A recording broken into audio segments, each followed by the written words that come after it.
It's my pleasure to welcome you all in the room for interdisciplinary studies, interdisciplinary researches and meetings. It's a space, as you see here, which will be permanent for the project Archive of Cetinje Biennials, which is a project, for some of you who don't know, which the Foundation Pejović Institute of Contemporary Arts and us, several independent artists and researchers, collaborated with since the 2017, and it's going to be a documentary research material open internationally, but also locally for student researchers, optionally PhDs, MAs, and so on. And we intend to open the archive, of course, for Archive of Cetinje Biennial, but also for different artistic practices, interdisciplinary practices that we find relations to our recent history and questioning our global times in which we are now living, and for topics for which we find important aspects to be discussed, even from our, let's call it, marginal perspective. So it's my pleasure to welcome tonight our two guests. Karolina is connected virtually, but only in 10 days. She will be actually physically present here and doing a workshop and a lecture, actually guided through the exhibition, and Toni Hildebrandt, who is actually doing the lecture this evening. I will just present now Karolina, and she will then introduce Toni. And Karolina is a researcher, art historian, and curator. Her research focuses on the East Central European neo-avant-garde, feminist art histories, performance art, contemporary issues of circulation, translation, and production of knowledges through art-based researches. And Karolina is a member of the research collective Pier Paolo devoted to curating exhibitions and workshops focused on practices of artistic research and artistic archives. So I invite you all for her lecture on 28th in 10 days of April at 6 o'clock, which will be held in the park, where we will discuss the exhibition and certain elements, artworks from which this exhibition started. And also, before giving the word to Karolina, I would now officially like to thank Foundation Pejović and the Center of Contemporary Art, who really made our meeting tonight and the exhibition possible. But of course, one dear person, our common friend, which is Professor Monika Laisch-Kissel, who actually introduced me to Toni, and our collaboration started just recently with one interview of Toni to me for one really interesting book which is going to be published this summer. So, Karolina, I leave now the word to you. Welcome. Thanks very much, Irena. I hope you can all hear me well, right? Mm-hmm. Yes. Okay. So I'm a cyber curator today, but I will be in person, and I will be very happy to meet you again in real life if you would like to explore the exhibition further. And before I introduce our guest, Toni Hildebrandt, I would like to maybe say 2 or 3 words about the exhibition, just to use the opportunity to introduce you to maybe the roots of the show and one of the layers that we were thinking it's important to communicate. The roots of the show are actually in Ljubljana, where we met with Irena Lagator at the summer school Constructing Utopia, organized by Museum of Modern and Contemporary Art. But they even more intensely in Ljubljana, because this is where Irena filmed the works that constitute the installation Blurred Landscapes, and which we used as a title for the exhibition. This title, Blurred Landscapes, can be understood as a figuration, so embodied metaphor that refers to what we can see in the exhibition, blurred landscapes, what we can see in the collection of non-aligned countries, of the gallery of non-aligned countries, because to the large extent the collection includes landscape painting, and at the same time it's a kind of metaphor that we use to deal with the topic of the exhibition, so with the heritage or affective heritage of the gallery of non-aligned countries, with its past, which is blurred landscape to a certain extent, and its potential futures. And this title connects us also to the roots, to the frame that we wanted to incorporate in our research, or in Irena's research, into the collection of the Gallery of Non-Aligned Countries. In the last 10 years, there was intensive process of historicization of this collection, and generally a lot of work has been done about non-aligned movement. What we wanted to do, we wanted to, without idealizing, we wanted to propose kind of embodied personal perspective, which is possible to kind of articulate through artistic position towards the collection. And at the same time, we didn't want to speak about some kind of abstract we, our past, our heritage, but rather actively produce this we, this through active participation. So second part of the show, not in the building, but the participatory project which takes place outside on the pathway, has this aim of opening up the collection, the legacy of the collection, the affective legacy of collection to different constituencies, different audiences, and together acting upon it and making it visible. And so the idea was to kind of transmit and activate, reactivate the legacy of the collection and the actual collection through rethinking the notion which was promoted by non-aligned movements, the notion of peaceful coexistence. And the idea proposed by the artist was to rethink the peaceful coexistence through also environmental topics. And this was not ad hoc idea, but we worked together with Irena already before on the exhibition, which was focused on ecological situation in contemporary Montenegro and in some kind of heritage, problematic heritage of Yugoslav modernity. And this kind of process of working on this topic came together with the research on the Gallery of Non-Aligned Countries. We didn't want to assume this position of outside researchers, rather to kind of work with the collection, with the curators of the collection, and with people who are actually owning the collection, so the people who live in Podgorica. So more about the NAM and the gallery and historicization I will maybe speak about when I come for my presentation. And now I would like to introduce our guest, who not only worked together with Irena already interpreting her more recent works for the book which will be published soon by transcript, but at the same time he is himself a person who is very much experienced with environmental and philosophical discourses. So it's really somebody who can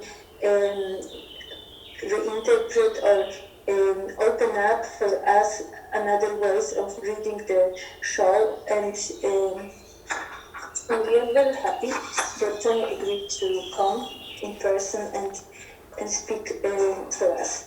So Toni Hildebrandt is an art historian who received his PhD from University of Basel in 2014. And since then he held several fellowships and edited and co-edited several volumes, including, for instance, an issue for Aesthetica and Mediterranean Geography's Thinking of the South. And now there will be a forthcoming volume, Pier Paolo Pasolini, Philosopher, and I think these both kind of works will be also reflected in his today's talk. What is important for us also is that Toni Hildebrandt coordinates since 2021 international research project mediating the ecological imperative, so transdisciplinary center of research in collaboration between University of Bern and National Autonomous University of Mexico. So it's also he is a visiting professor at Independent Study Program in Lisbon and frequent guest lecturer at New York University. So it will be a voice from academia and a voice from the perspective of kind of transdisciplinary studies that combine environmental and philosophical approaches. So we are very happy to have you here, and the floor is yours. Thank you. Thank you, Karolina, and Irena, of course, for the invitation and for the presentation. I'm really glad to be here.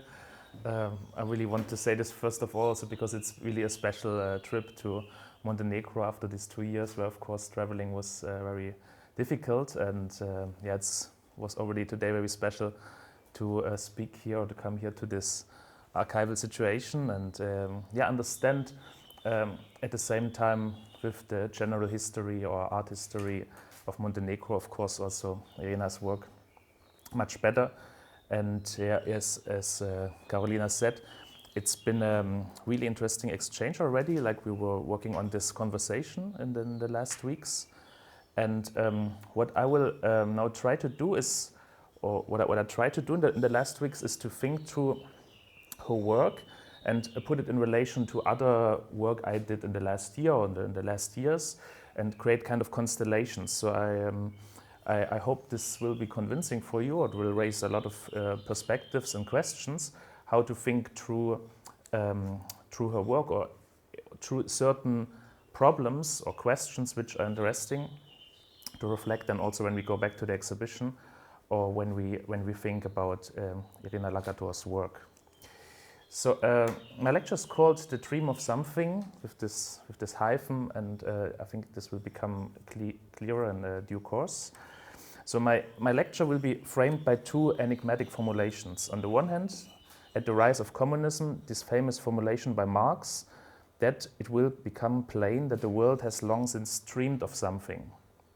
And on the other hand, Pier Paolo Pasolini's last statement in 1975 about the disappearance of the fireflies as a metaphor for the disaster of the capitalist destruction of the planet. And I show you here the schema. This will become clearer throughout the lecture. Both formulations form an aporia. On the one hand, the dream of a coming community, and on the other hand, and long before its fulfillment, its total forgetting, the nightmare of extinction.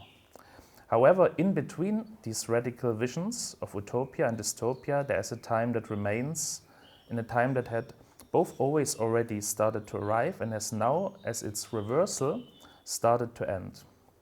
This time has an aporetic structure. It is a time for allegorical representations of destruction, but also a time to remind us of a resisting life in the ruins of utopian worlds. And I'm saying, I put this here in the plural, and so we talk about different utopias which have something in common, but perhaps it's also interesting to think about their differences. I will try to unfold this aporia of a time in between, this in between of utopia and dystopia, thus of a past that haunts the present, and a present that is always open to something to arrive, but which needs an other space, literally this allegorical space, this other space, to unfold in front of our eyes in the here and now. Marx wrote about dreams, as far as I know, only on 2 occasions. He's not very known for a thinker of dreams, but he wrote on 2 occasions on dreams. First, in his critique of the Hegelian philosophy of right, where he talks about a history of dream, a Traumgeschichte, this strange formulation, history of dream. And then in his famous letter to Ruge, where the entire passage reads as follows.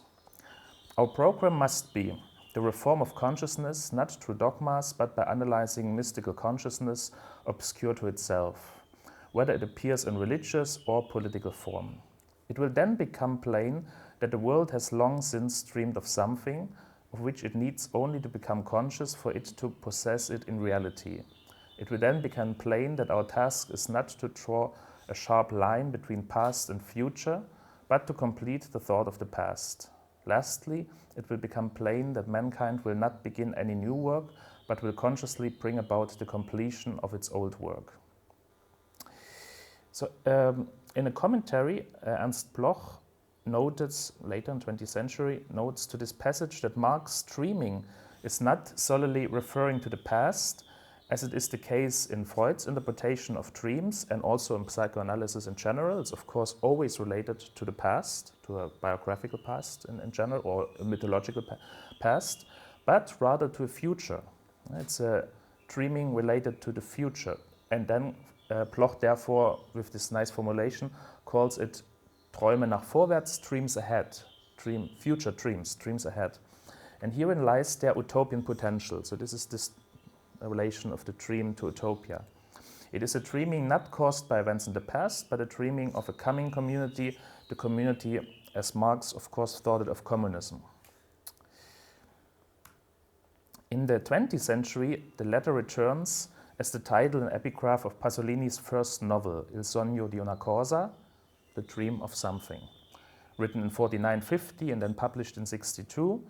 And the early Pasolini too had this dream of something in the form of a hope for Gramsci's Southern question, for the subproletariat, the rural suburbs of Rome and Naples, these different life forms there, and later in his transition also of this perspective to Africa as a prolongation of the Italian Southern question to, in fact, what he calls always, like in Italian, Africa unica mia speranza, Italian Africa my only hope. And I want to mention this also because I think it's really interesting to think here, precisely here, already about the relation to the poetics of the non-aligned, as is the subtitle of this famous exhibition, the Southern Constellations, very important exhibition for Irena Lagator, as we will come back to at the end. Pasolini's dream of something was always already there to be found in the everyday, on the streets and in the margins, though it was a dream in the sense that it had no connection to world history, where a counter-violence made the happiness of the clandestine everyday impossible. Early on, sacralized power was therefore understood by Pasolini as a violent alienation and differentiation of the profane everyday life.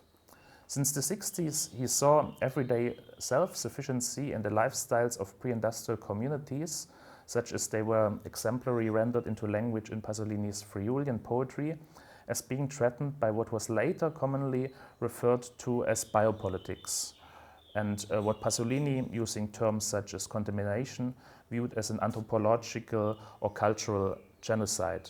And here you already see that's kind of really the reversal of this dream. This negative diagnostic of his times later, then in the 70s, amounted in the pessimist verdict of his last journalistic statement, this essay which is called Il vuoto del potere, Power's Hollow, the emptiness, the void of power. Power's Hollow is a really nice translation by Evan Calder Williams lately, because it refers to this hollow, to this spatial dimension, not just to an anonymous void, but really to this idea of a hollow. And in this essay where Pasolini describes the disappearance of the fireflies, so this is kind of the alternative title of the article, and it captures in the sum what he's writing about this sensation that the fireflies in Rome and at a place which he frequented a lot were disappearing. four perspectives in this essay, and they all belong together, are important also for our present situation, thinking inside the Anthropocene, thinking about ecological catastrophes. First, that there are manifold disappearances of species. Yeah? There is extinction. We witness an extinction if we study it. Yeah?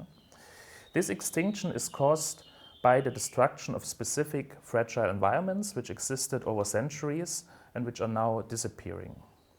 Thirdly, the reason for this extinction and the destruction is what is often now called the Capitalocene, this variation of or this combination of an awareness of the Anthropocene but caused by capitalism in the broadest sense.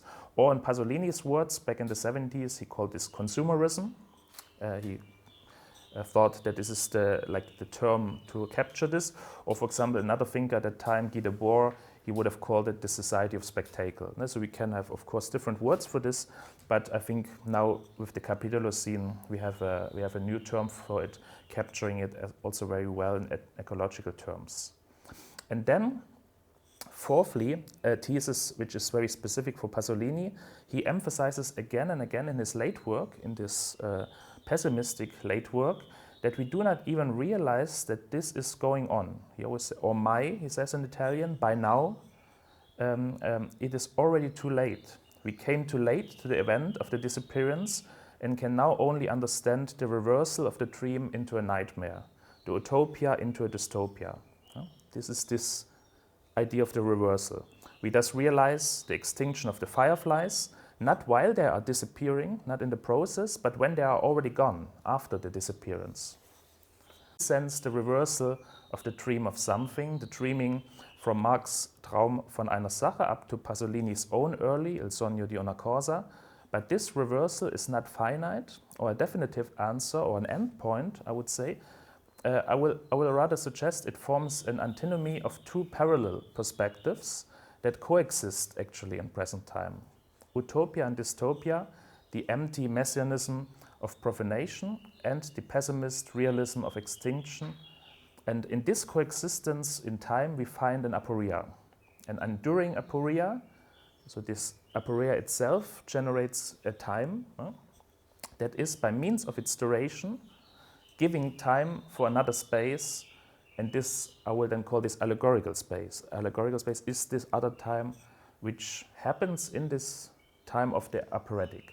So I will now talk longer about this idea of the aporetic time, the time which is generated by the aporia. So what is, first of all, an aporia, and how is an aporetic structure giving time for that other space, that space of the allegorical, or like the space for the arts, in a very specific sense. The concept of aporia traditionally stands for a kind of hopelessness, a state of desperation or need with no poros. Poros is the way, there is no way, there's no clear way out of it. And in this sense, it had stood at the center of philosophical inquiry since Plato. It was a very, very important concept in Plato. And in Plato's Socratic dialectics, the interlocutors, these different positions which we kind of encounter in the Platonic dialogues, they are usually placed in a situation of aporia, but with the aim of finding a solution or a way out. In the process, Socrates often makes use of the effect of surprise.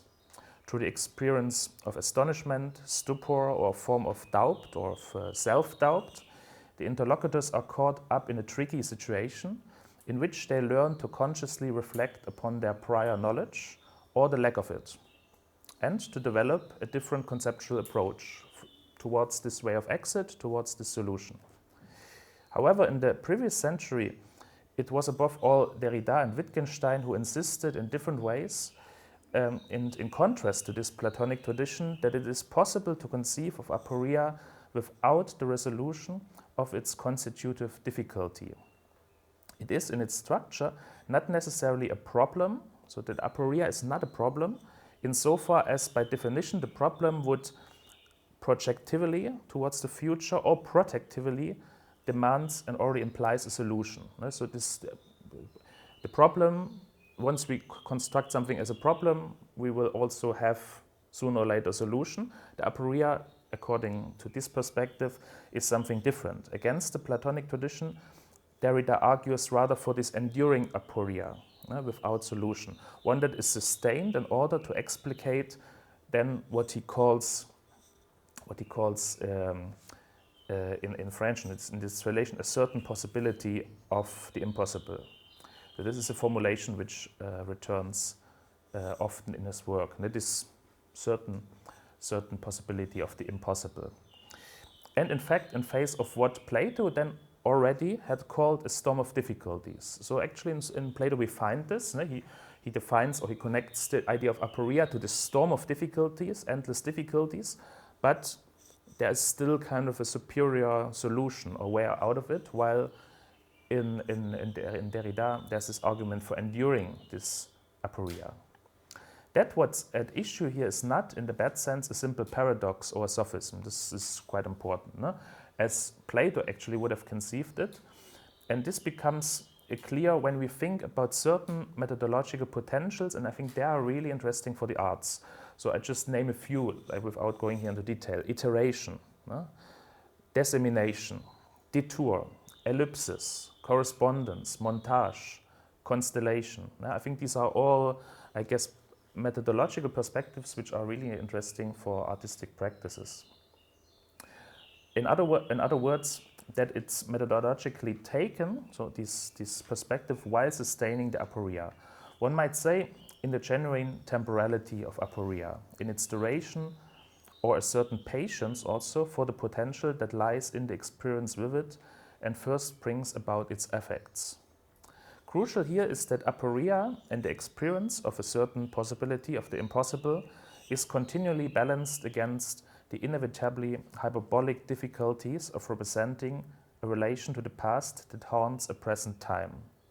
At issue here is a balancing act between, on the one hand, not simplifying a situation when it is just not that simple, and on the other hand, also not falling, of course, into a bad sophism of the aporetic, where this would be kind of there for its own sake, creating kind of a paradoxical situation for its own sake. This is also not, of course, the idea here.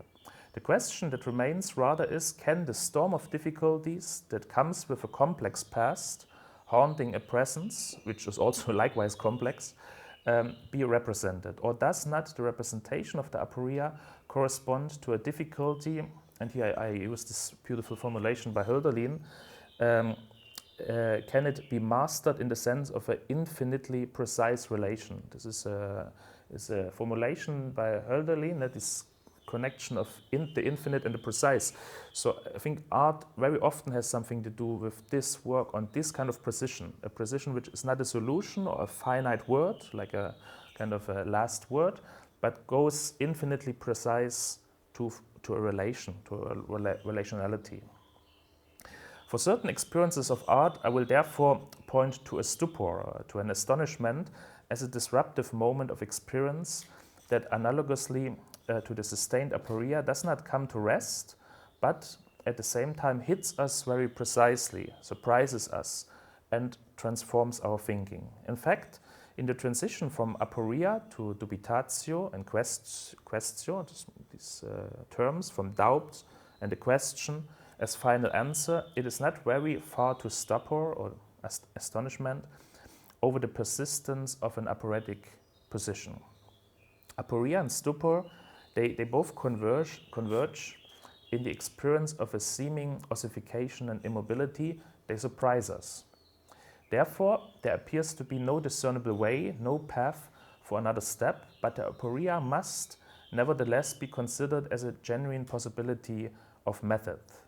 Methodos is the term for the way, no? But it's now another way. No? So it's a different way. Sarah Kaufmann, she has this idea that it's also a different kind of intelligence. No? If the method is usually related, of course, to an intelligent path, then this other way of the aporia would be one of a willy, what she calls a willy intelligence, which progresses by twists and turns. The question regarding the way of the aporia points therefore toward a non-linear methodology. And it seems to me not incidental that this non-linearity is to be found and demonstrated above all in the arts. This is, I think it has really a lot to do with what the arts can do in comparison to other fields of knowing, of science, etc. So to go from the conceptual a little more to the works of art and film, I will try to unfold this more in detail with an excursus on a film which maybe some of you know, or I will also show the stills, Hiroshima Mon Amour. We can get a more plastic understanding of the concept of aporia by looking at this concrete work of art. I will therefore proceed with an excursus on this very known and, from my point of view, also highly paradigmatic film. Marguerite Duras, the writer, also later filmmaker, and Alain René's Hiroshima Mon Amour is a paradigmatic film insofar as it presents from the very beginning an idea of aporetic time, of aporia and then also aporetic time, in between the possible and the impossible, an ungraspable past and the presence, which is likewise enigmatic to the two main protagonists of the film, but which we can understand as an aporia. So this is also structurally important from the perspective of the two actors in the film. This is not seen, this is part of the plot, but we, of course, as viewers of the film, we can understand it. So the film Hiroshima Mon Amour from 1959 opens with a close-up of two bodies entwined, their skin covered with an ash-like dust. From the start, Duras and René inscribe in this first image a material aporia, which is narratively and discursively repeated, varied, and thus unfolded in ever new attempts in the long opening sequence. The intertwined bodies, whose faces we never get to see in this scene, are covered in a dust that appears both opaque and glossy, almost as though intended to veil their nakedness. During the first declamatory phrase of the piano melody, which you cannot hear, but it's quite important in music as well, this dust still appears dry, porous and lifeless, something between ash and sand. It evokes the precipitation and deposition of the radioactive dust after the fallout, this so-called black rain of Hiroshima. When the same melody is repeated, so after this repetition, this dust then begins to shine, appearing now to shimmer almost as with the power of its inherent radiant energy in the ambiguity of contaminated ash sand and a nearly kind of trans-terrestrial post-apocalyptic stardust. Not until the entry of the horn and the strings does the actual incarnation of the naked body enter more clearly into the field of vision. We are given clues to the identities of the lovers, traces of sweat on the man's arm, the woman's delicate nails and hands, and finally the beads of sweat on both the bodies that now in the glow of the backlight reflect a sheen of their surfaces, like the woman's nails digging into the man's back. So this whole initial sequence works with this micro-materiality of opaque dust, ash, and the shimmering materiality. In the course of an oniric dimming, we then hear from an off-screen the first programmatic utterance of the film, which will function as the axiom of the entire discourse of the opening sequence. And this is this you saw nothing in Hiroshima. I saw something, you saw nothing in Hiroshima. This is kind of the aporia on the level of language, the main aporia. With this sentence, Duras immediately establishes from the very beginning both the name Hiroshima as well the negation of any possible experience, and inextricably binds them together. This is the point from which the aporetic structure of the nearly 15-minute-long meta-reflexive opening sequence of the film unfolds. Name is aporia here, but love, name in the sense of how to relate to Hiroshima, it's aporetic, but love too is aporetic. So that's interesting because the film is also a love story. It's a reflection about Hiroshima, about this catastrophe, but it's also a love story. So it's relating to Hiroshima's aporetic, but inside, like this love is also aporetic. And this creates, in this sense, this doubled aporia, this doubled aporia of an entanglement of love and history. I have focused on the initial sequence of the film in order to emphasize the aporetic materiality and metaphoricity, which we can call, with Jacques Derrida, a Cinders. The metaphor of Cinders is a very insightful metaphor or figure of thought, metaphor of the trace, also an important concept in his work, and perhaps also an interesting metaphor, I think, in comparison with Irena Lagator's pieces of broken glass, which we'll see later, but not least to discuss also the differences between Cinders after a burning and a nuclear fallout, which is a very specific catastrophe, and the broken glass as the fallout, and metaphorically, of a structure of utopia.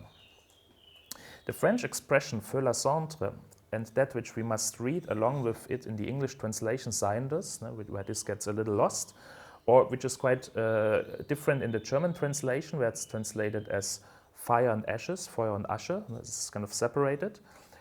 This we must think together. So this is, it's also there already in the concept about this coexistence. What aporia means for us can thus only be said with reference to a metaphor. Cinders, feu la cendre, means neither ash nor amber, but rather a material state of undecidability between whether there is still something that remains after the great fire, or whether there is nothing but death, extinguished ash. Is there an afterlife after the conflagration, or what Derrida translates from this generic concept of the Holocaustus as the all burning, so beyond the historical Shoah, this Holocaustus is all burning, so is there something which remains? Wherein lies then the future, the coming of the aporia in its interstitial stage of possibility and impossibility. And after all, with Cinders, Derrida does not invoke a notion of the end, death, or closure, as is, for instance, the case with Émile Cioran. I saw before also there is actually the entire work by Cioran here in the library, if you want to have a look, because he has a completely different concept of ashes. Cinders, again, is about this coexistence, undecidability of burned out ash and still something in it. And just to explain this in comparison, Cioran uses ashes as a metaphor precisely in the exact sense of the closing of the context of for life or afterlife. In this short history of decay, he writes, "The man who has not given himself up to the pleasures of anguish, who has not savored in his mind the dangers of his own extinction, nor relishes such cruel and sweet annihilations, will never be cured of the obsession with death. He will be tormented by it, for he will have resisted it, while the man who habituated to a discipline of horror and meditating upon his own carrion has deliberately reduced himself to ashes. That man will look towards death's past." And here, in contrast to what I would propose, ashes is associated directly with death and even extinction, while in Cinders there is always a reminder, something left, that in the sense of its etymology, or the etymology of the rest, also resists. Something rests and thereby resists being completely extinguished. In this regard, it was also emphasized that a cinder may still have fire latent in it, while ashes are what remains of a completely burned out cinder. This is really important, this small difference. While Cioran uses ash as a metaphor for closure, we could say that Cinders is the figure for an aporia, or for what in topology is called a clopen. A clopen is something is closed and open. A clopen is a topological space. It's a concept in mathematical topology, which is both open and closed, or to translate it and use it for our context, a space of history that is neither only utopian and thus from our perspective nostalgically perceived, nor closed and thus gone and extinct, but it is open and closed for us today. So this is maybe a question for the discussion later. Do we live maybe in such a clopen of history? So what would this mean?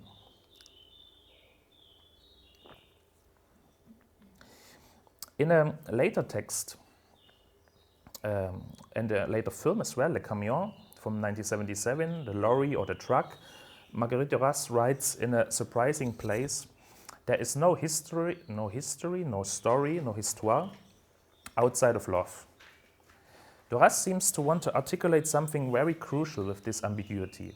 She consolidates here a thought or attitude that pervades nearly all of her work. There is no history outside of love means both that nothing may be narrated literally and that nothing can be understood historically if it is not intertwined with the aporia of love as the strongest paradigm of everyday life.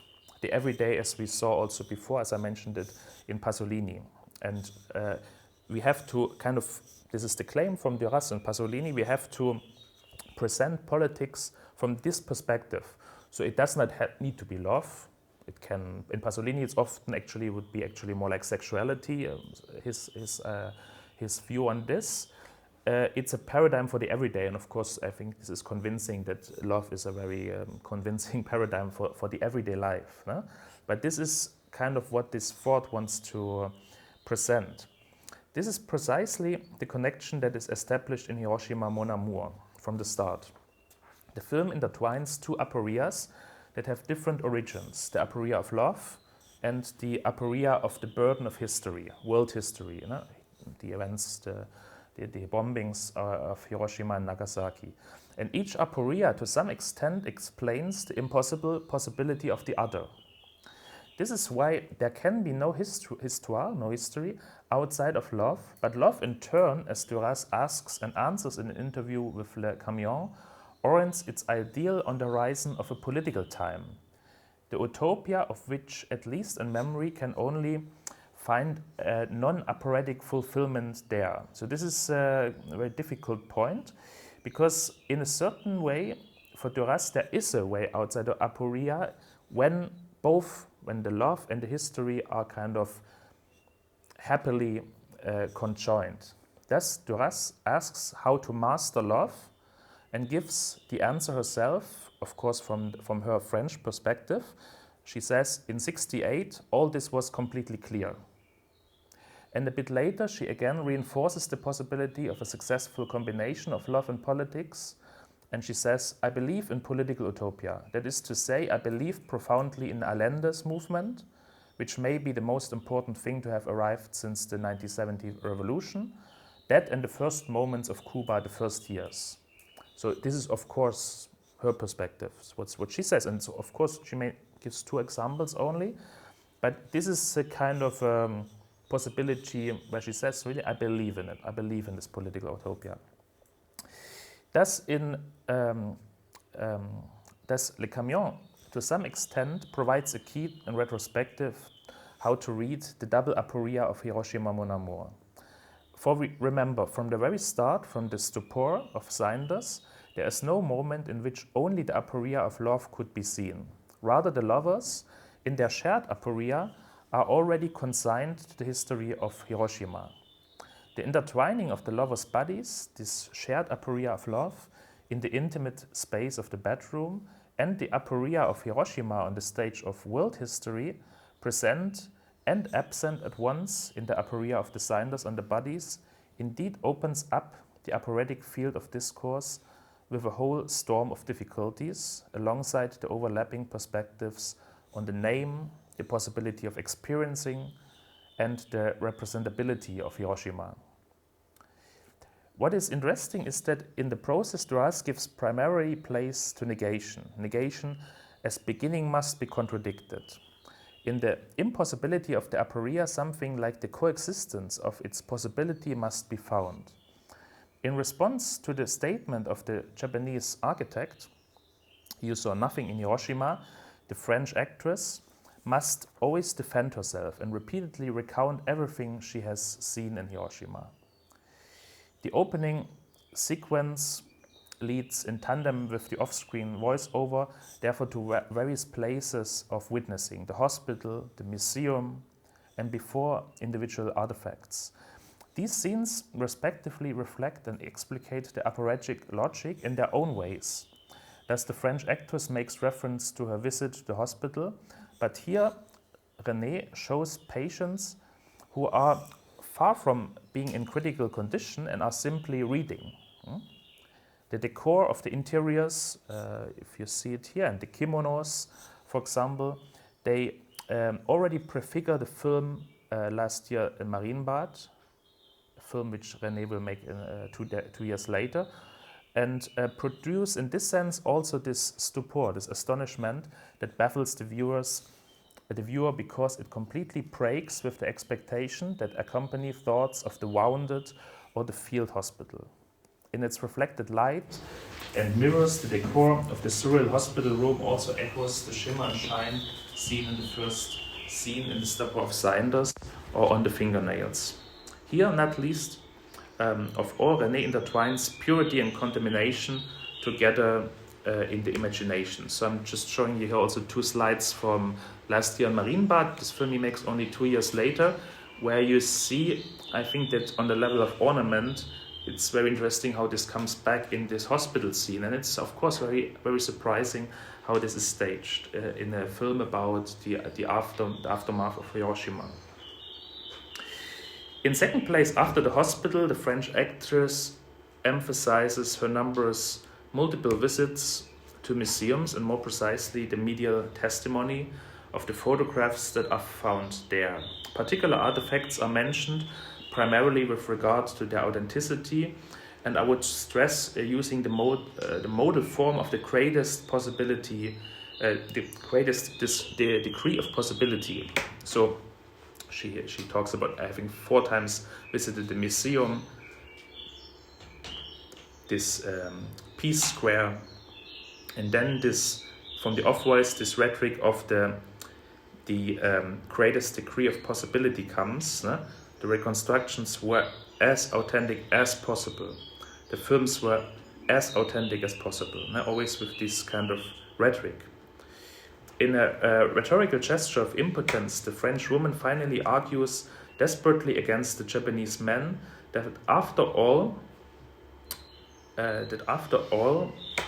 one mustn't just do nothing, one must show and explain something, the explanations for lack of anything else.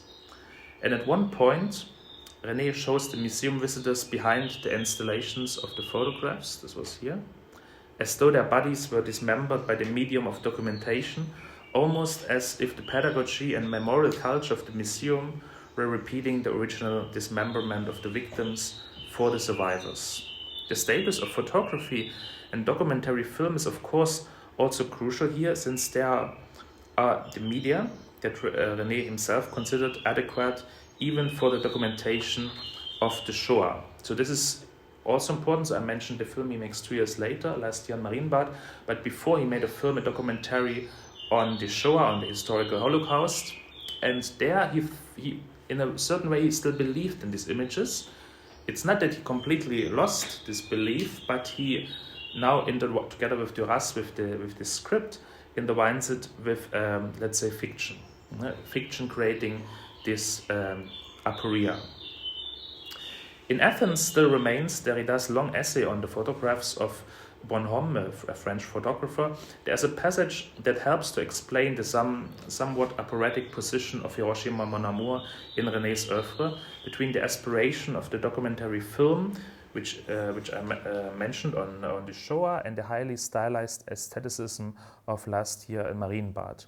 If we consider that, like Bonhomme in Derrida's reading, René too exercises an unprecedented art of composition in the service of his mourning, in the service not of a personal nostalgia, but of a melancholy that marks a certain essence of historical experience, or, if you prefer, the meaning or sense of history.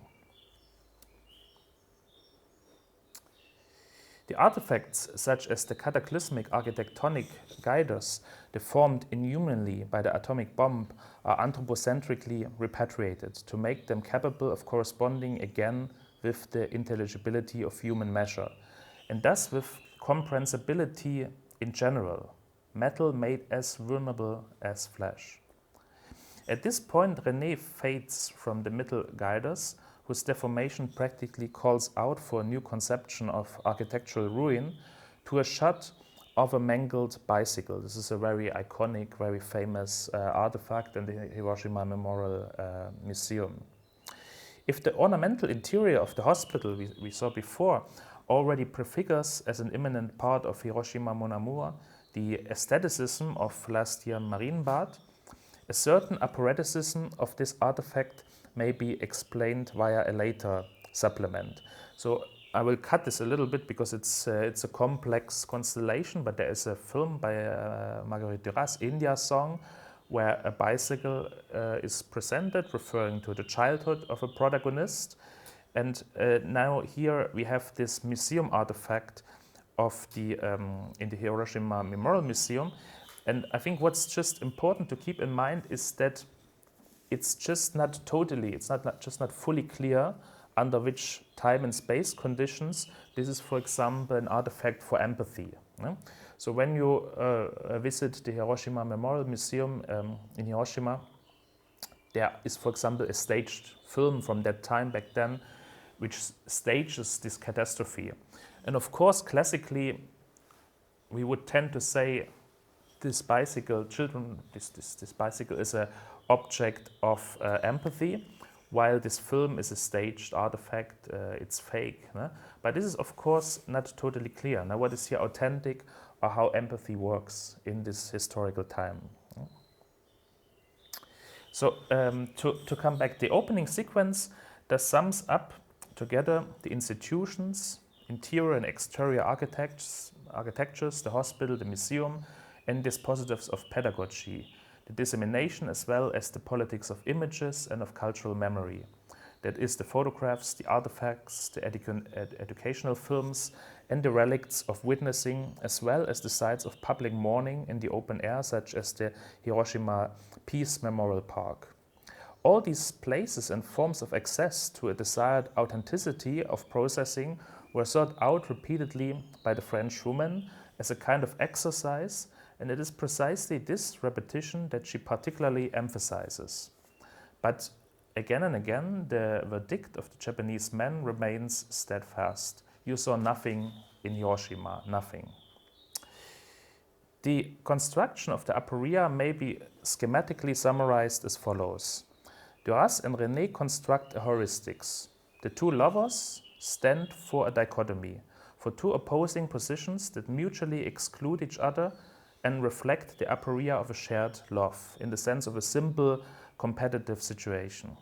The French actress represents the axiom according to which experience is fundamentally possible. Her ideology is therefore optimism. As an optimist, she overplays her latent Orientalism, now being a French in Japan, as an occasional actress in this foreign country.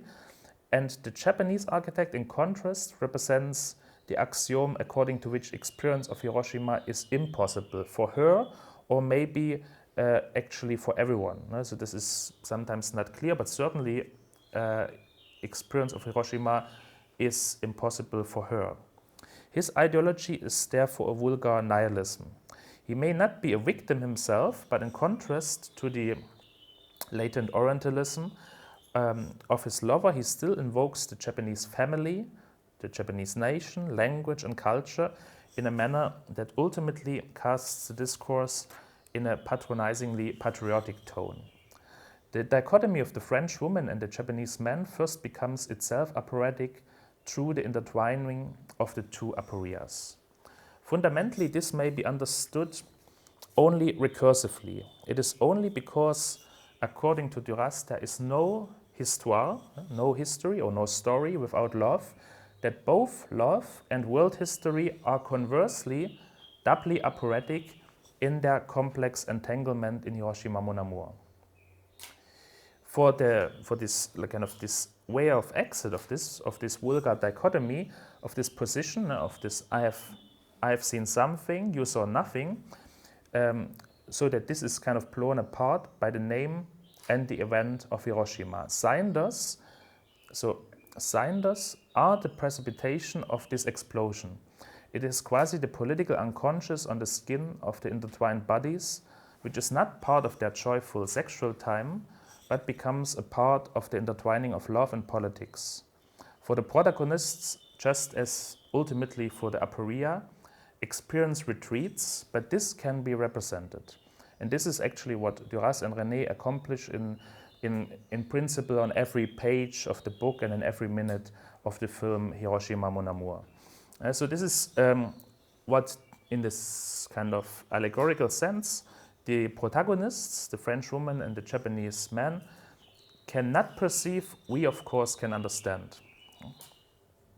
So long excursus on this film Hiroshima Mon Amour, but this was really to prepare this concept of the aporetic, which I will now try to make fruitful for a reading of two works which precede the exhibition by Irena Lagator. This is Not a Landscape Any Longer from 2020 and Maximum Profit, Minimum Time from 2021. So I propose a comparable aporetic reading that will certainly not lead to the same conclusions as with Hiroshima Mon Amour, but as I hope to insightful comparisons and of course differences as well. So it's clear that we cannot fully kind of compare the situation because the historicity is very different and the status of catastrophe of Hiroshima with all the different non-human scale of this nuclear catastrophe is very different to the situation here in Montenegro and ex-Yugoslavia. This is clear, but I think precisely this comparison and differences might also be insightful. So, and also not just like the broader historical comparison, but also the micro comparison between the Cinders, which I tried to show with the initial sequence, and then what we will see here in the work, This is Not a Landscape Any Longer, with this floor installation built of fragments of broken facade glass. So this is Not a Landscape Any Longer, is an installation in form of a floor installation built of these fragments of broken facade glass from the same architectural facility in which the work is exhibited. The installation's shapes are waving mountains or hills. I think this is on a first view clear, but perhaps one could in a former bank also associate a specialization of the overlapping stock charts or similar diagrams. So this was an association I actually had also from a distant point of view. Irena Lagator gathered the glass pieces from the street as they were falling from the window piece by piece over a duration of several months. The final floor installation has an abstract form, but I would not call it an image, in the sense as Walter Benjamin defined the relation of the pieces of the mosaic to its image, that mosaics preserve their majesty despite their fragmentation into capricious particles. So this is Benjamin's thesis. It's, I think, very convincing for the historical mosaic, that even though, as you know, the mosaic consists of these particles, what matters, the only thing which matters, is what he calls this majesty of the image. And this stays, the majesty stays with the image and not with the pieces. And I would rather transform this Benjamin's thought here, paraphrasing that this installation rather gains its force not despite, but because of our awareness of its fragmentation into particles, and in this sense also, of course, a broken history. So there is no, what Benjamin would call, there's kind of no reconciliation. Also, there's the brokenness is kind of stays. No? Its form thus conditions its legibility. It is an installation that combines a complex historical narrative with a persuasive gesture of abstraction. What I mean by this can perhaps be better understood again in comparison with some modernist sculptures, for example, with works by Menashe Kalishman, a modernist sculptor, works from the 70s, with his spatial interventions. In the 70s, you see here Broken Glass Door from 1971 and Broken Glass 1976 in Arena Gallery, New York. And in Kalishman's work, in this formalistic work, the contamination of glass as a historical ruin is not present at all. He had solely formalist decisions to make here. So, and this kind of historicity is not present. And I think this is really important to emphasize. Irena Lagator instead makes obviously also formalist decisions. As we said, display of these piles of glass clearly resembles mountains, or from afar an overlapping appearance of waves, but she also inscribes a historical and a political narrative into the structures, whereby form, I would argue, becomes in fact allegorical, creating, and here I'm using this axiomatic phrase by Paul de Man, creating a distance to its own origin. This idea of the allegorical, defined in temporary terms as a distance to its own origin, is absolutely crucial here. And I would like to take some more time on this again to unfold its aporetic structure. So the origin, the authentic, as we had it with Hiroshima Mon Amour, we can say is, for example, the original building, the National Bank of Yugoslavia in Cetinje, erected between 1960 and 64, whose author was the Yugoslav architect Petar Vulović. And today, as you know, and as Irena Lagator's work recalls, the building is an art gallery where This Is Not a Landscape Any Longer was also exhibited. Vulović names the relation of origin and distance when he said later that the new building, I quote him, has nothing to do with my building, that, I quote, has transformed the essential thing.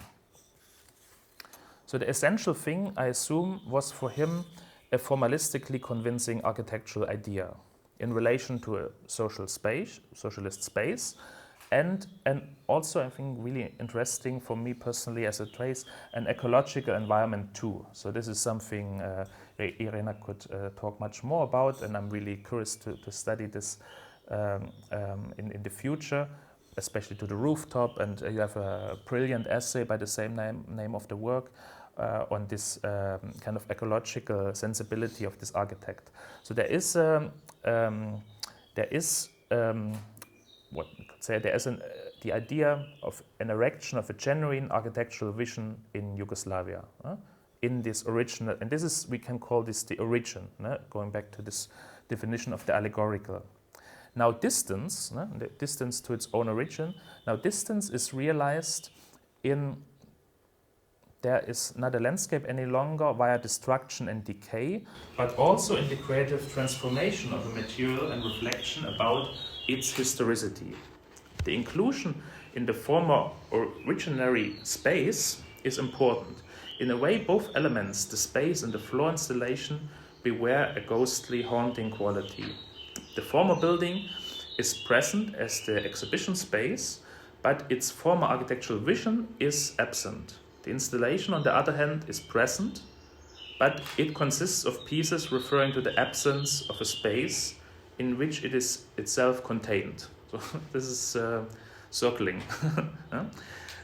Talking, so therefore, of an of a distance to its own origin is thus not a paradoxical idea. So this is, I want to stress this throughout the whole talk, that this talking about the aporetic, or the formulation, the distance to its own origin, is not, it's not paradoxical, or rather this paradox is very real. This is what we actually live. It's a very paradox reality, and it's very materialized. So the aporetic structure of This Is Not a Landscape Any Longer perhaps becomes clearer in this related work of Irena Lagator called Maximum Profit, Minimum Time. Maximum Profit, Minimum Time, this is one part of the work, unfolds the aporia of utopia and dystopia with documentary photographs, with an essay, and maybe we can talk about this. Is I cannot show everything now, but I'm using mainly, I really like these comparisons, since I also spoke a lot about comparisons here. And it uses a lot like footage, we could say, or documentary photographs, new photographs. And in her essay of the same title, Irena Lagator uses the metaphor of the bridge. I will say a few more things about this, describing her practice as a bridge between past and present, utopia and dystopia. I think it's also very clear in the exhibition. Now, bridging in German means überbrücken, übersetzen, and if you retranslate this in English, translating. Bridging means translating from one side to another. We can imagine the two solid pillars of a bridge as two modes in modernity. On the one hand, profanation, as we saw in Pasolini, and on the other hand, melancholy. But this bridge, as Kafka once wrote, exists as an allegory only insofar as it potentially expires intrinsically. The temporal form of allegory is in this sense constituted by an intrinsic day of collapse. So in this sense, allegories are also never, let's say, eternal forms. It's not about giving them kind of an eternal state like we thought about artworks traditionally. That is also why in a certain discourse around 1800, the symbol was posed against the allegory, but they decay, they collapse, they have to collapse sooner or later. There is a temporality inscribed into them which will not last. And I think if you walked down or up the street coming here, you perhaps had already this experience. So the scriptures on the way here, they will of course not last, or the way how they will last will have something to do with decay. So Kafka wrote in one of his aphorisms, "Without collapsing, no bridge once erected can cease to be a bridge." The bridge in German is female, die Brücke, so that's why it's addressed as female in the following. The bridge, as Helen Sixou reminds us in her ingenious reading of Kafka, is therefore a personification of a modern subject both in and as a transition, separating herself from her own origin and her own past. I was a bridge, is another aphorism there. The bridge, according to Kafka, however, needs to collapse, the allegory to expire. Think thus of the bridge as a memorial, as a certain historical necessity that reminds those who already crossed her to allegorically build further bridges. And those messages, if you understand art also as something, as a message, we could say can only be read allegorically if they are already written in the form of allegory. In fact, Irena Lagator also uses the aporetic formulation in this text I mentioned before to bridge the unbridgeable. So, and I found this interesting also because it connects like my perspective very well to some of the authors I mentioned in the talk. For example, with Derrida's formulation I had before of a certain possibility of the impossible, or Agamben's idea to profane the unprofanable, which is very related to Pasolini. And yeah, this is something we have kind of to understand, these kind of seemingly paradoxical formulations. And the allegorical language, distant to its own origin, is in fact the formal expression of this dialectical force of a certain utopian dystopian tension. This is also, we can always have different approaches to this, a conceptual one, but we can have also a very, very concrete one, like in this exhibition by Martino Stierli in the Museum of Modern Art Toward a Concrete Utopia, Architecture in Yugoslavia from 1948 till 1980, which is also a really beautiful catalogue, where this was precisely, I think, the position taken. It is a practice without nostalgia and melancholy, but with a concrete relation to the past, haunting the present in what you also call in your essay unstable times. It's important that, of course, all these kind of concepts they lead to a perspective of a certain different ontology, and an ontology of not of stability, as we classically, so most of the classical concepts in aesthetics, they are actually concepts of stability, graspability, but rather they refer to an instability. And I will just show you here a few of the documentaries from the process. So this is the window from which these pieces of glass were falling down from the building I mentioned. And then maybe, of course, you can elaborate on this, or we can talk about this together in the discussion. This you collected them then there, and then they were transformed into the installation. This is not a landscape any longer, and I would like to also give you here the final word, quoting from our interview. which like to have also your words here where you write about or say about the piece. For this installation, this is not a landscape any longer, to be made, I gathered the glass pieces as they were falling over several month period from the new glass facade down to the street. I gathered them one by one, manually, not in any attempt to suggest composing back its actual renovated appearance, but because I was aware of theories of symmetry and proportions by Pythagoras, Plato, and Euclid integrated in the original building by its architect in the 60s. I agree that this piece is about a careful work of showing, but of showing what already existed without any nostalgic tone, especially if what exists now are just charts and remains in search of a meaning that float in our collective amnesia. So I'm nearly at the end of my lecture. I will come to not to a conclusion, of course, but rather to a look to an outlook, also bridging it to the current exhibition.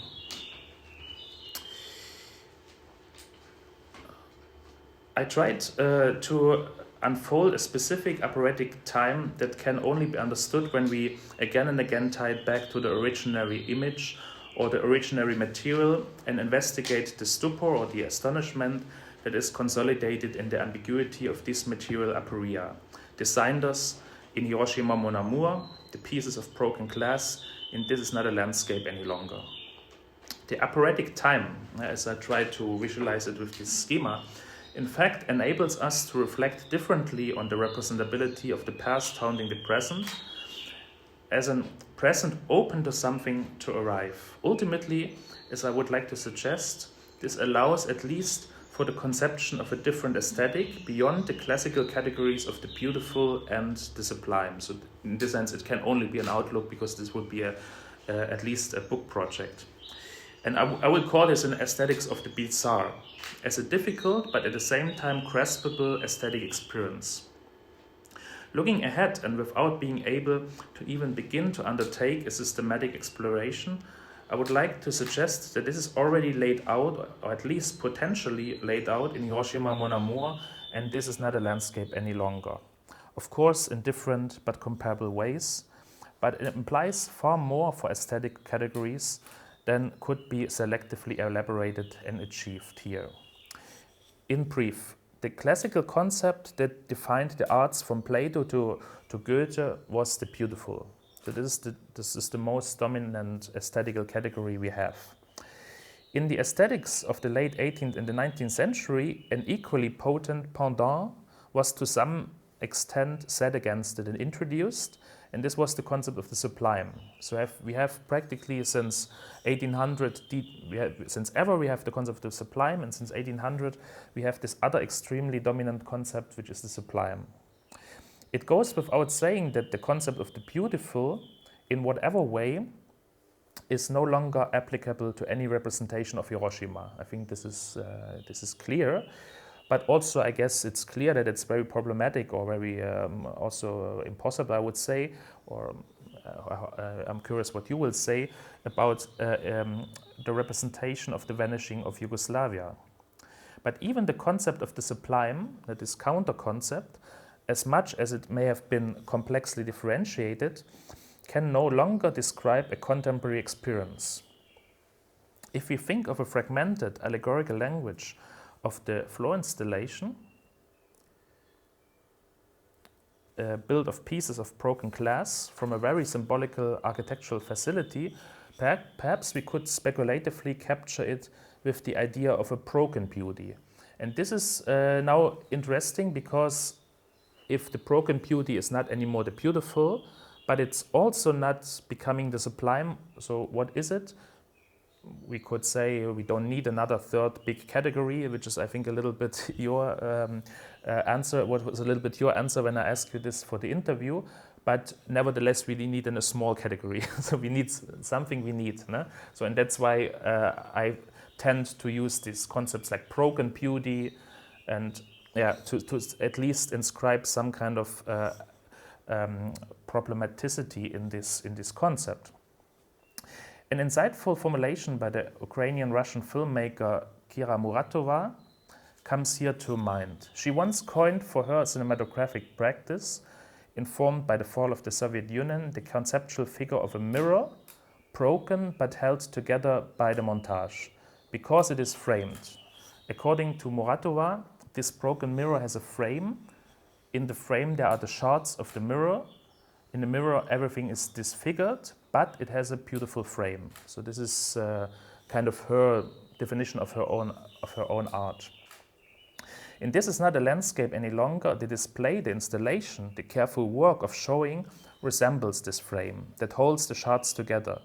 But we can neither call it a beautiful nor a sublime experience.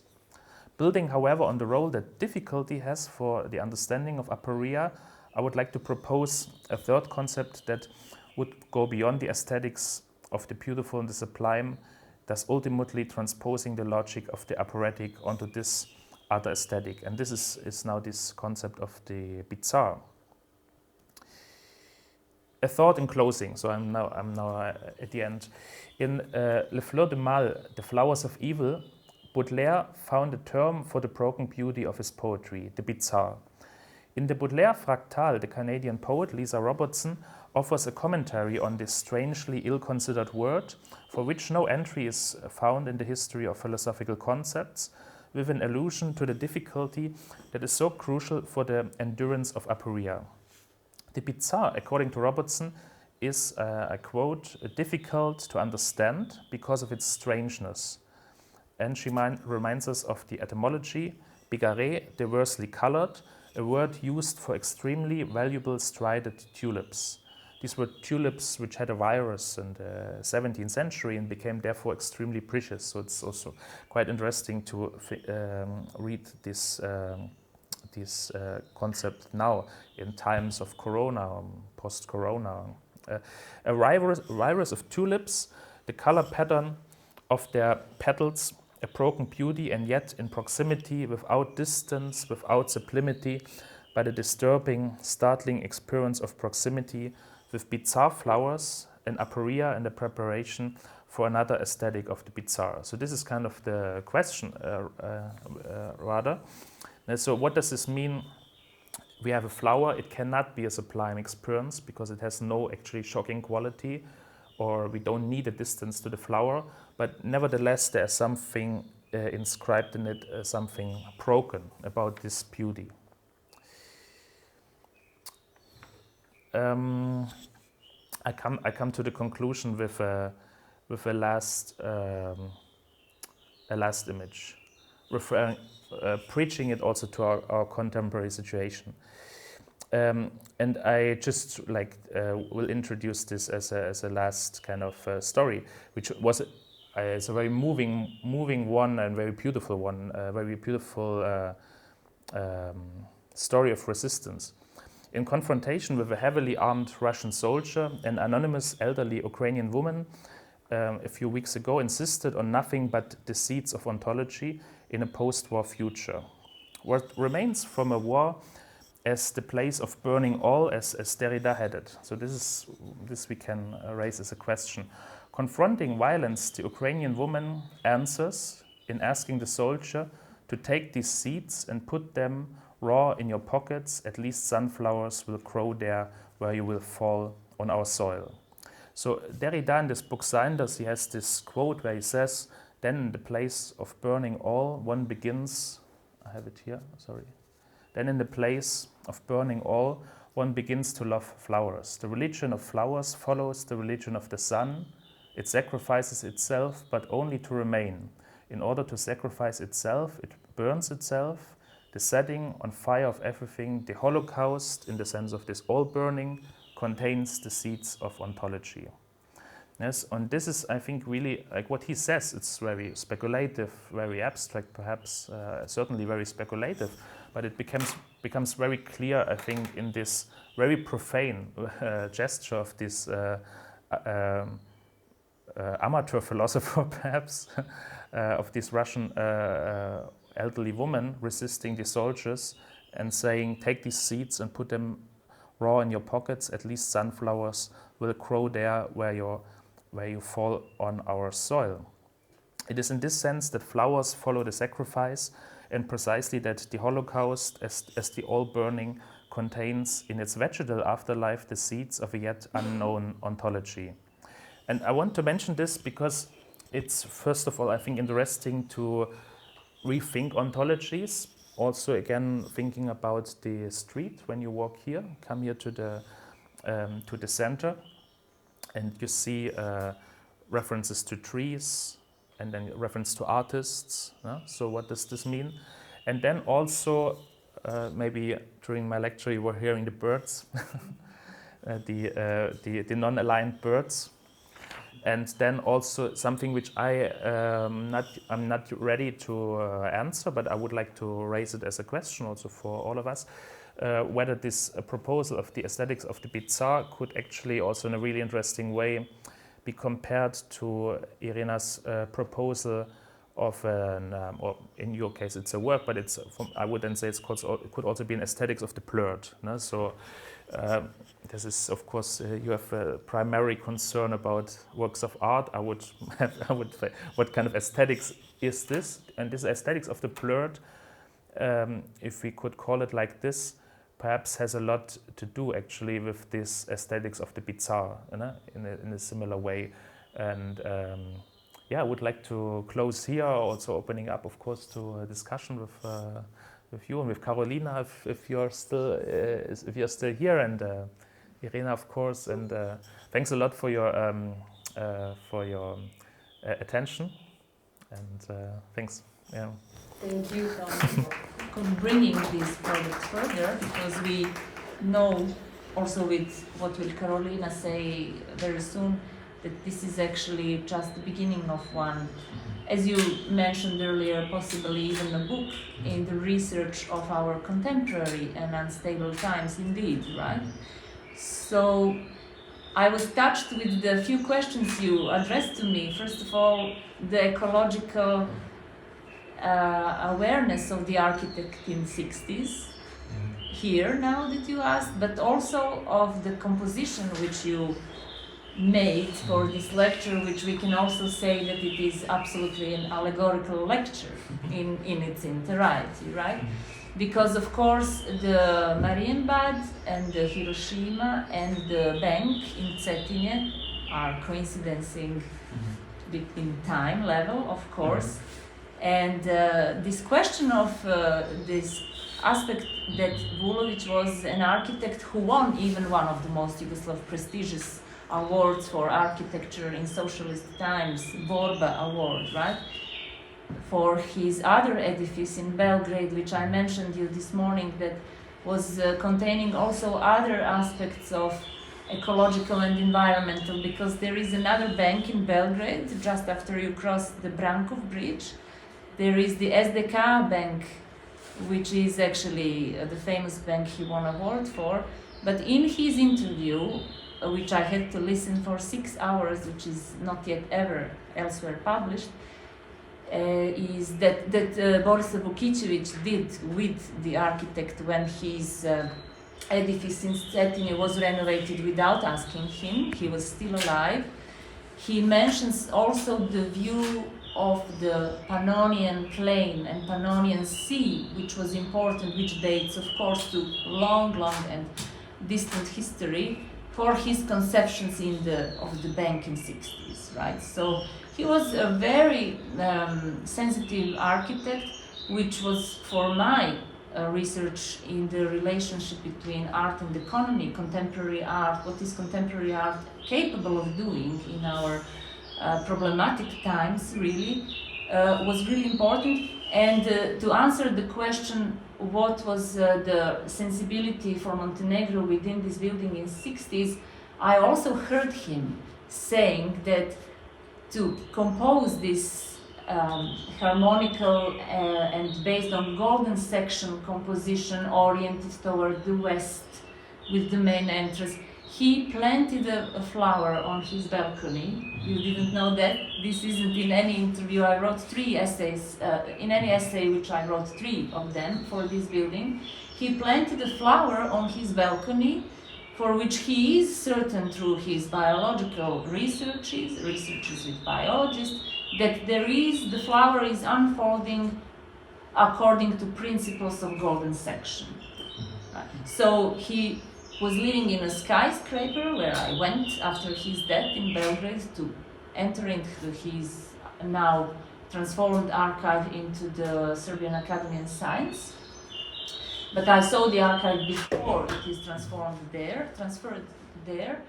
And I saw this balcony, and I saw his library, and I saw where the flower was planted.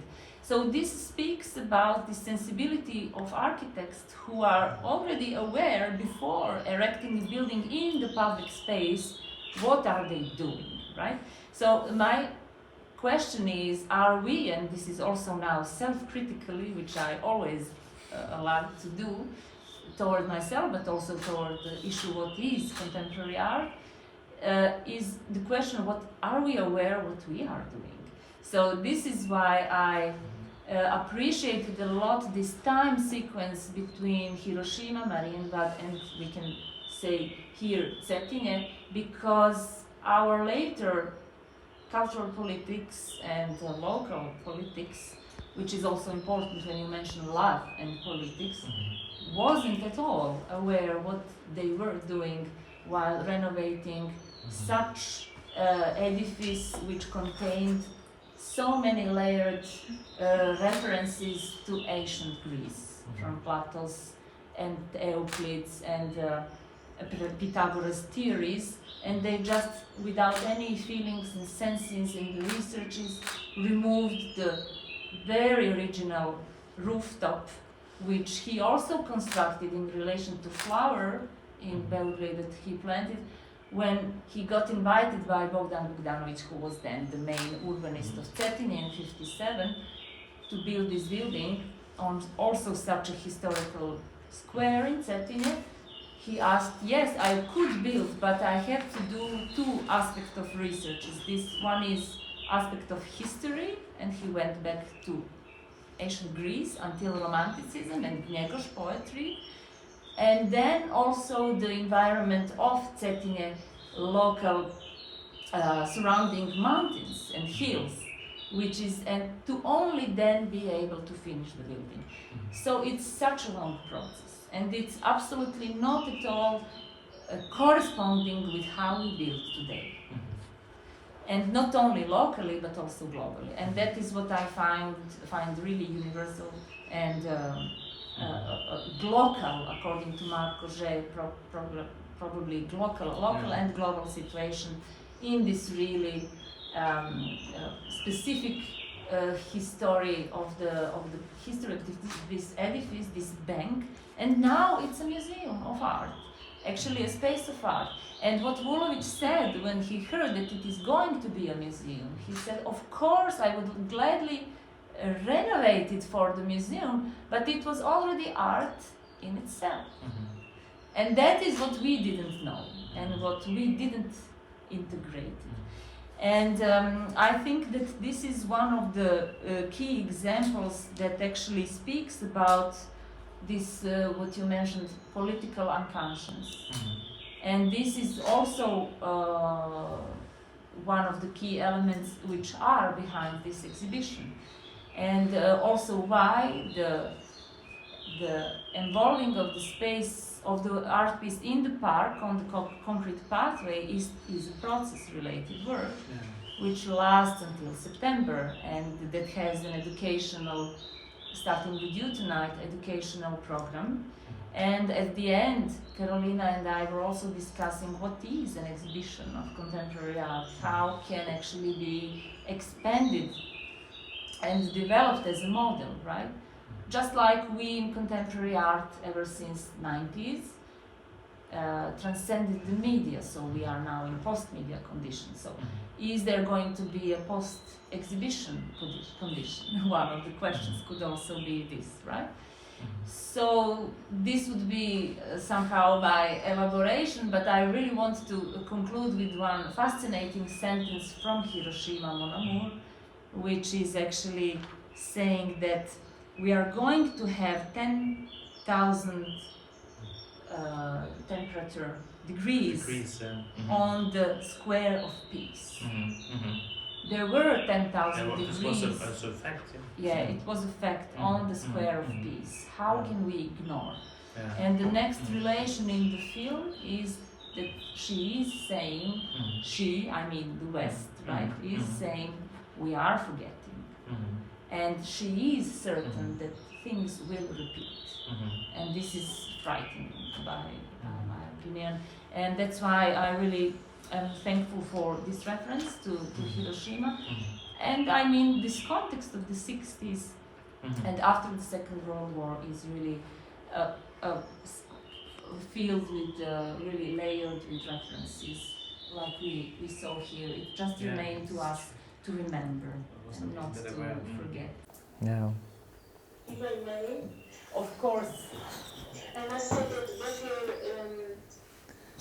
statements, talk and Irena's statement were indeed like explosions in different sense in terms of content, and maybe I will be acting a little bit like a mediator, as I understand always the position of person that curate exhibitions. So I would like to go back to the concept of aporetic time, and it's just I would like to ask you to maybe unpack it in a sense to really make us aware how this concept developed, because all the theoretical, all the conceptual tools are in a sense embedded in particular material that we developed them with. So you were dealing with Pasolini's works and so on, and then you approached another works from different time and with different contexts with the tool that you used. So could you tell us a little bit about this conceptual relation between aporetic time and aporetic structure and the works that you are unpacking through it? So it's not that the Irena's works representing aporetic time, it's rather a tool that you use to tell us more about this work. So so maybe you could say in a couple of sentences what is this dialectical relation between your tool and Irena's work. A long question, but I think it's a very simple question. Yeah, it's maybe like simple, but not a long question. It's a really good question. I see it also a little bit as related to your question about can we see our what is our responsibility there, or also when you say that my talk has an allegorical dimension. So this is of course always difficult. I think having in this sense a distance to oneself. But I think like if I could explain this from my own practice, is that of course there is. One entry point certainly is the pure theoretical work that I reflected about the concept of aporia as I introduced it from Plato to Derrida, let's say. But then I'm interested in general always in a coexistence of thinking which is transversal in philosophy, in the arts, in literature, in film, wherever. No?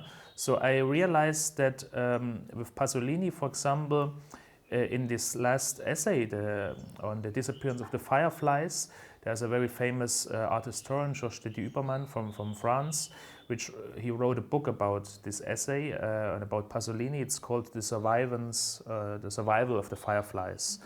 And he has, from my point of view, a total misunderstanding. Unfortunately, I really respect him for a lot of his work, but in this book, I think he completely misreads Pasolini because he thinks, as I also partly said, that Pasolini has only this dystopian and pessimist vision.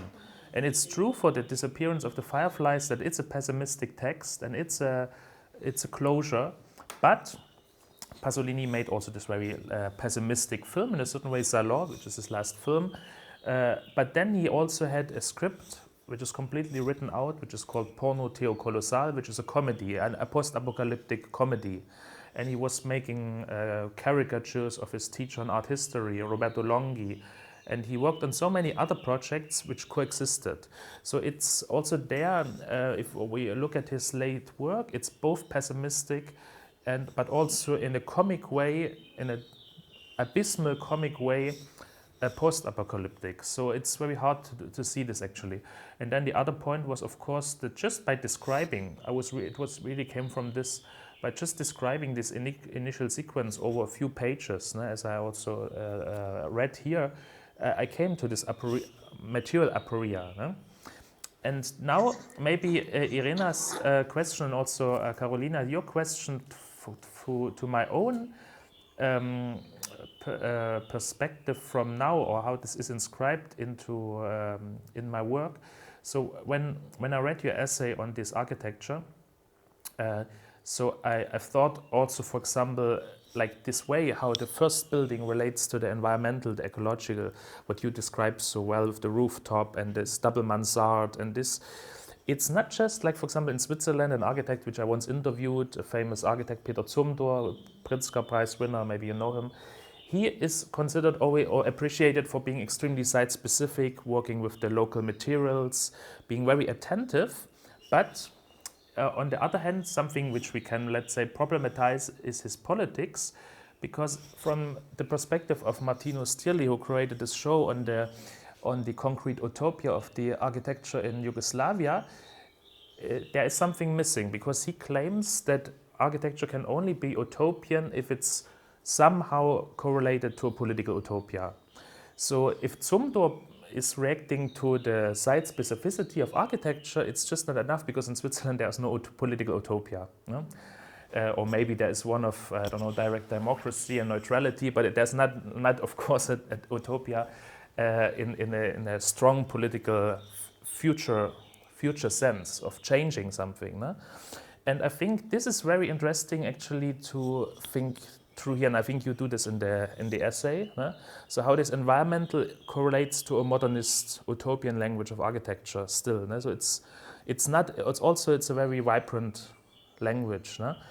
And another point, so where I see this relation, that's why I wanted to include this last chapter on this very poetic form of resistance by this elderly Ukrainian woman, is that I had actually really a hard time understanding this speculation by Derrida on the seeds of ontology, just reading it.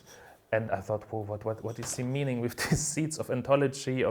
Now, I mean, we can understand it conceptually, I think, in his work when he says, but I always need a materiality for it to actually get it. So these images are not from Derrida. No? There's a textbook. And so I had to think, how can we think this undecidability of something completely burned out and something still remaining? And then he goes further and says, there is inside these Cinders, there are these seeds, contains the seeds of ontology. So what does this mean? And it became very clear, because if we read it, for example, like this, that she is making a gesture which is not about the survival of humans, but of the survival of vegetal life. No? So it's a shift of ontology. No? It's like in Kafka would say, it's kind of a hopeless hope. No? There is endless hope, just not for us, or just not for the Ukrainian people. No? But for the sun, it remains something. No? And so this is the politics of this gesture. But also as a contemporary historian or a thinker working with texts, like me, it's of course very important, even if it's that it's not just about historicizing, for example, Hiroshima Mon Amour, no? But thinking also about its limits and its potential, of course. No? So in this sense, actually, I have to say, because it's for some reason I was not even thinking about it. It's at the same time, no? Because you said the building is from 1960 to 64, and Hiroshima Mon Amour is from 59, and the last year Marienbad is from 61. So it's precisely the same time. But this sits in this sense. If we speculatively talk about this is actually more advanced, because the ecological dimension in Hiroshima Mon Amour is not so present, because it stays within a humanist paradigm still. No? So this is actually closer than already to kind of a paradigm shift which we have in the history of nuclear representations, which comes then very strongly in play with Fukushima. So there are a lot of films, works I wrote about or engaged with lately. They do this. They work on this decentralization of the human and paying attention to actually how vegetal life or the environment is affected or always is present as well. So, and this is what I found so interesting in this comparison you make there, because in a way we could also say that the new building forgets the environmental. No? Does not just forget the social, like this would be too simple. It forgets the environmental, so it's even it forgets the mountains and yeah. The complete discourse, it's like a total erasure. Yeah, yeah. It just doesn't forget the neoliberal. Doesn't forget the money. Yeah, exactly. This it has in mind. Yeah. Yeah. But thank you so much for this explanation.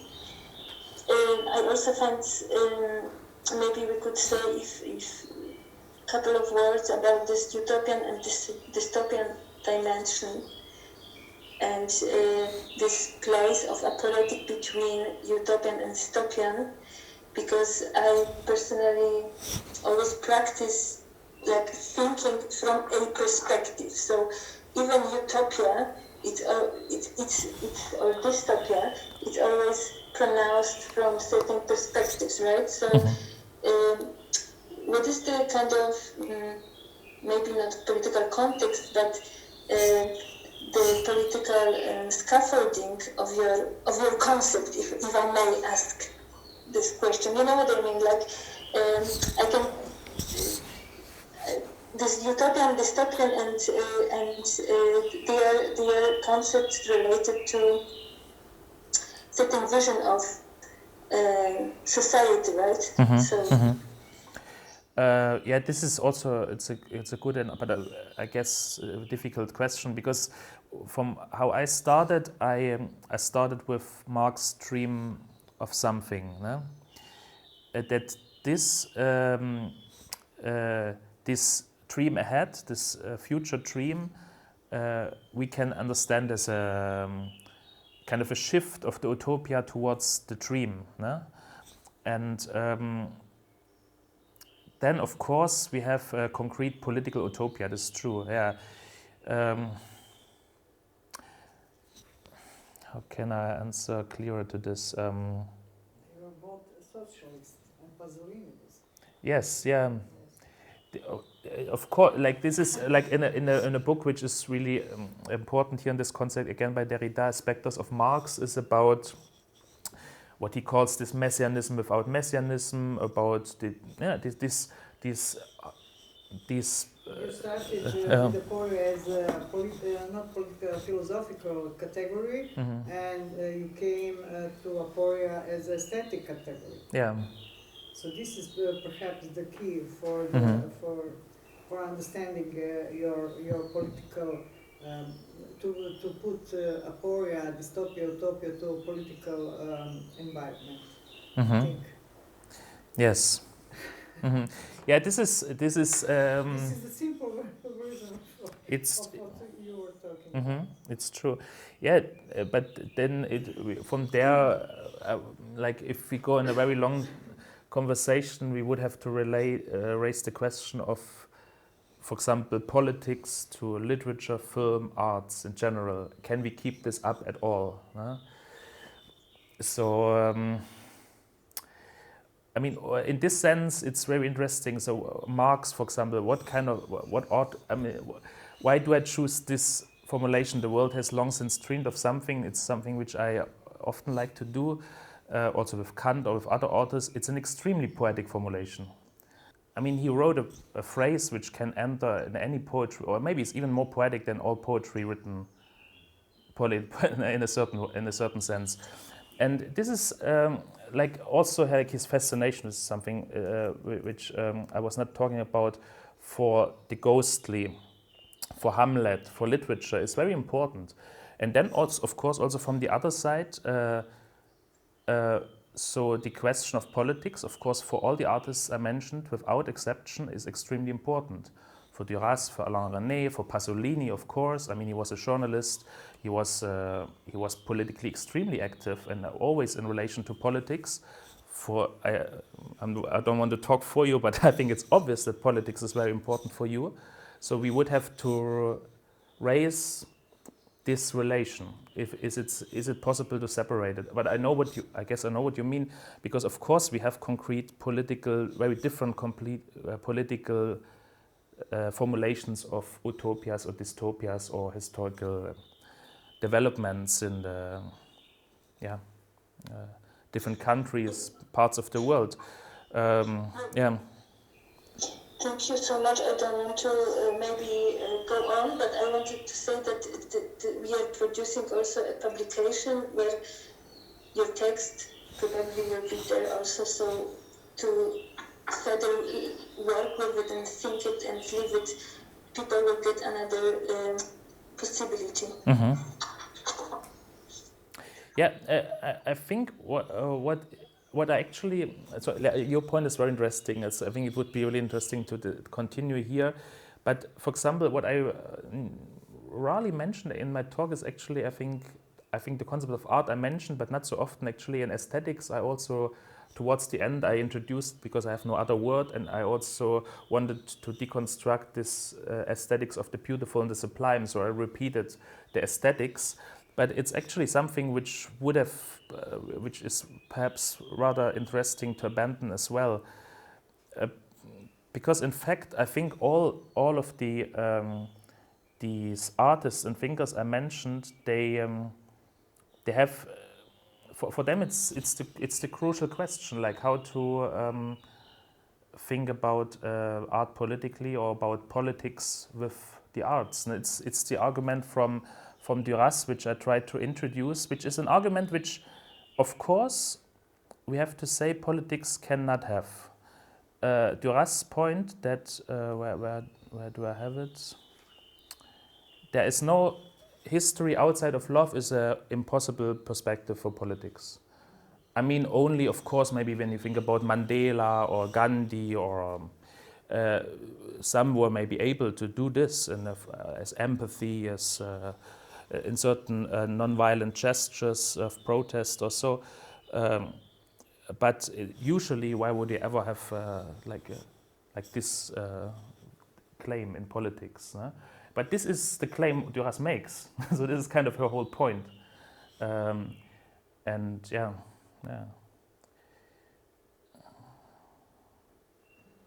And can I quote something? I think it makes sense. Like I have because we're also thinking about the utopian project of non-alignment in a sense, not only as a kind of symbolic and moralistic concept, but actually something material, existing, transforming relations, and so on. And from I have this quote from Amilcar Cabral, who said about peaceful coexistence.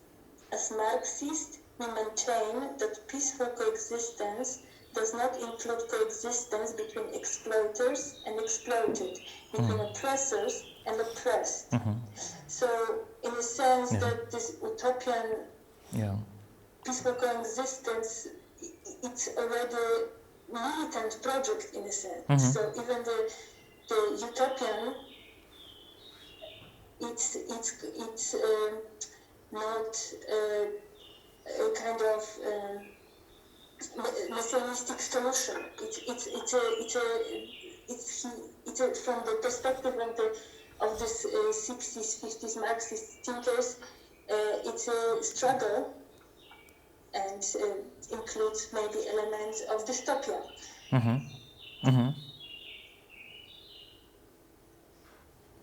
Yes, yeah, for sure, yeah. I think we can continue in another format, in drinking coffee somewhere in one place together. Yes, or yeah. even as a champagne socialist drinking prosecco or something. And for now, I think I have no more kind of small questions about issues as utopia and dystopia.